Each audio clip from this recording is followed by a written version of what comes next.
Hello everyone, my name is Ana Protasio. I am a researcher at the Wellcome Sanger Institute, and today we are going to learn how to retrieve a gene entry from a repository.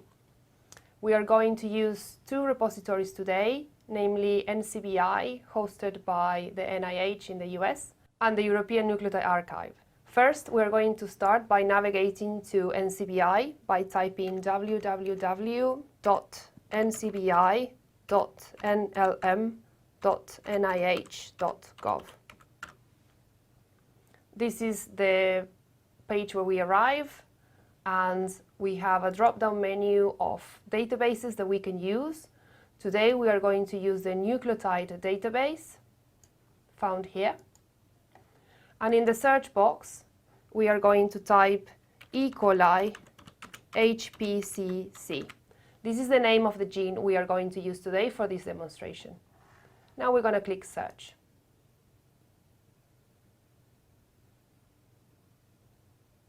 The results are back, and notice that some of the entries have the name complete chromosome in them. We are not interested in these entries, as we're interested only in a gene entry, which is found on the third place in this case.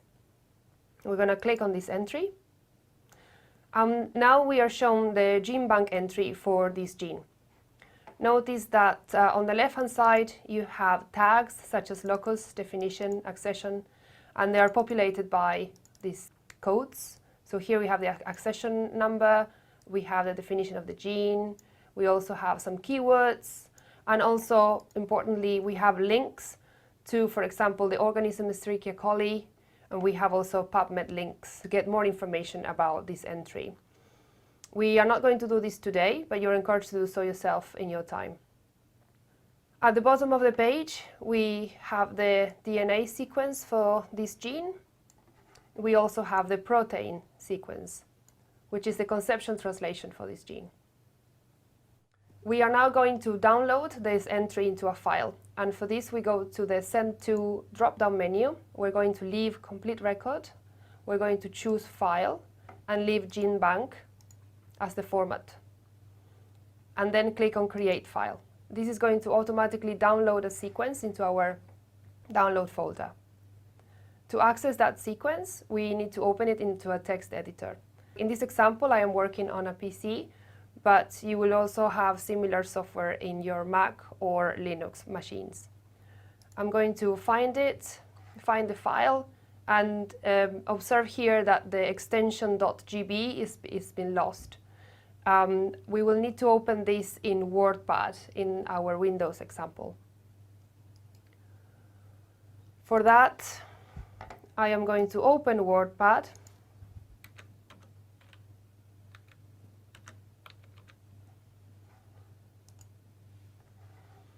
And from here, I am going to open the file directly from the Downloads folder.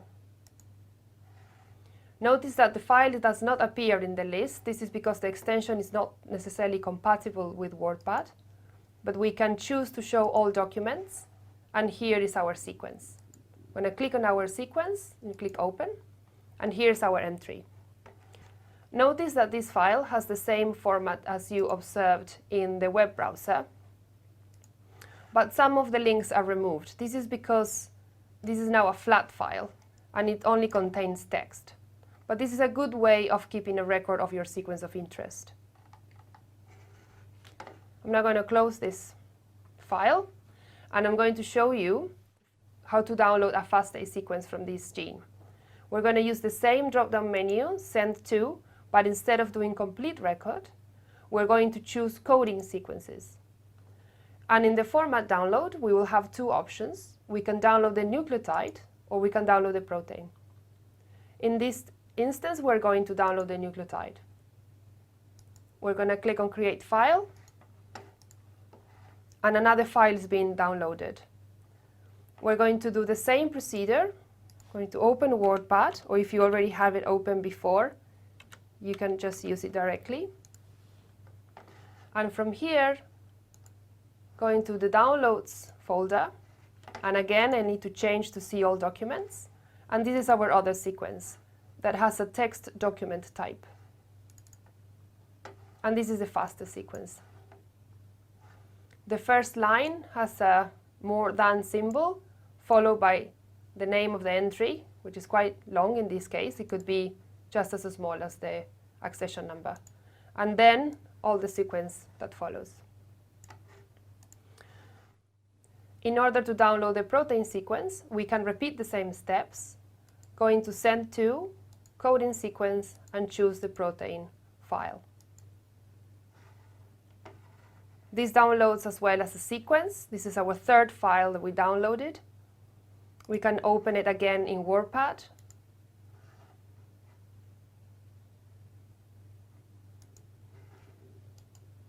And this is our protein sequence.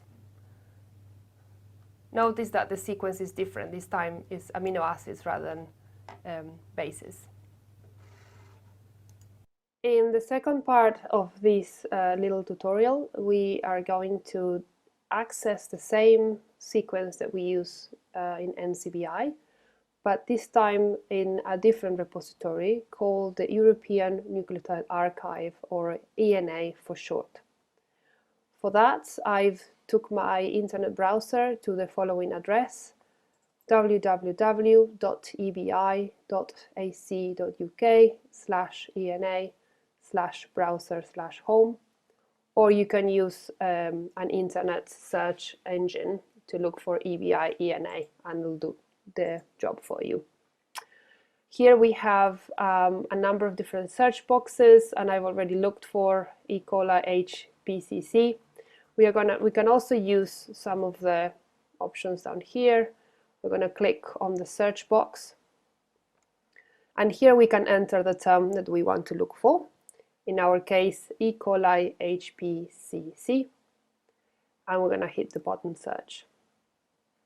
It comes back with two entries. They are the same, and we're going to click on one of them, and this is the entry that EBI holds for this particular gene.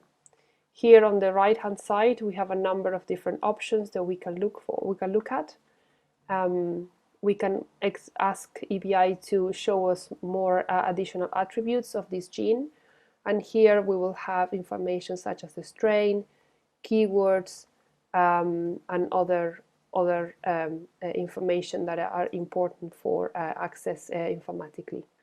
All this information that we can access here is also present in NCBI. So it's just there are two mirror databases.